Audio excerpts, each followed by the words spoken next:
I was scared. I was beyond upset. I have never experienced such anger and hatred. This couple, we're calling them John and Jane Smith, are so afraid they asked us not to identify them.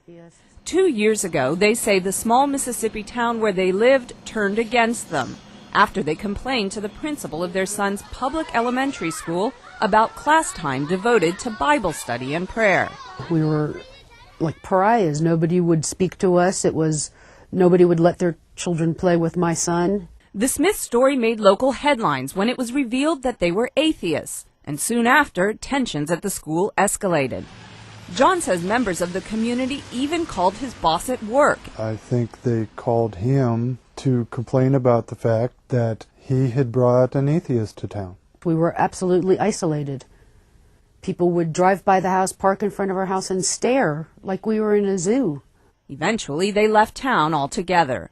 Seems like a nice place to live. We've got a nice place to raise them. And while some atheists try to hide their secular views, Gene and Mike Rice are atheists who've spoken out. As an atheist, I'm the last minority that it's okay to really bash or put down. The Rices say they've frequently encountered intolerance. We're regularly told that we're going to hell, that we're sending our children to hell.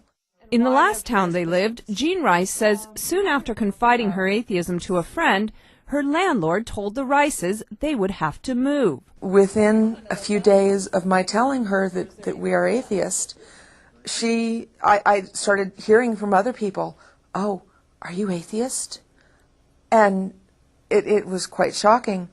And within a few weeks, our landlord gave us notice. The Rices say they can't prove that religious discrimination was the reason they were asked to leave, but they found the timing suspicious.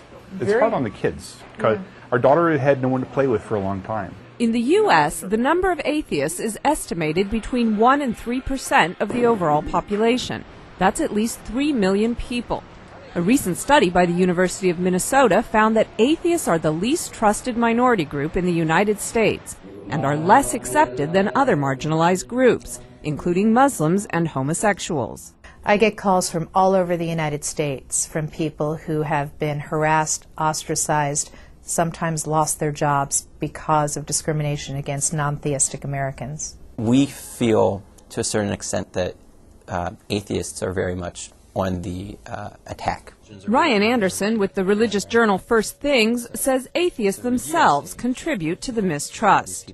Part of the public persona and the public image of atheism is what's presented by the people suing, to remove "In God We Trust" from the coins or the God phrase from the Pledge of Allegiance.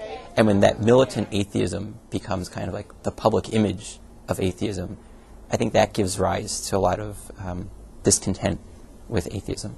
When they can talk about religion and preach on the street corner, but if we try to do the equal time, if we try to go out there